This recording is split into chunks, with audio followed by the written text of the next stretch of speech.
And good morning. Happy Wednesday to you. First of all, thanks for starting to get caught up on your past assignments. So it's good to see that you're starting to turn stuff in. It's looking good. Today and tomorrow, we're going to be doing some exercises on troubleshooting. Troubleshooting is definitely a major part of information technology because there are always problems, and it's good to figure out the best way to best process to solve those problems. So this chart here shows what's probably recognized as the most used or the most common troubleshooting process. And it comes in 8 steps. It starts with identifying the problem or the issue. Before you can solve a problem, you have to identify what it is. Next is selecting the troubleshooting methodology. In which process are you going to use to solve the problem? And we'll look at some troubleshooting methodologies in just a minute. Investigate symptoms based on the selected methodology. So what are the symptoms? We talked in the last exercise talking about malware and viruses, how there are certain symptoms that a computer gets when it's infected. Gather and analyze the data about the problem. So get some information about it, look at it, analyze it, try to figure out what might be the problem. Next is create a solution based on the information you have about the problem. What's going to be the best solution? Test the solution. This is using a sandbox and confirmed by user testing. Sandbox is one of the different types of virtual computers or virtual machines you can use where you can actually run a computer simulation without damaging or potentially harming your computer. It's a virtual computer basically. So a sandbox is an area in which you can do that.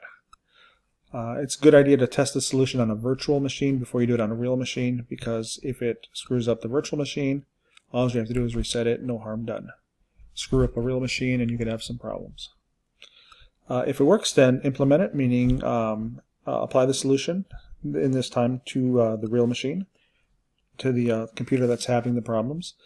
And then finally, document the problem and the verified solution.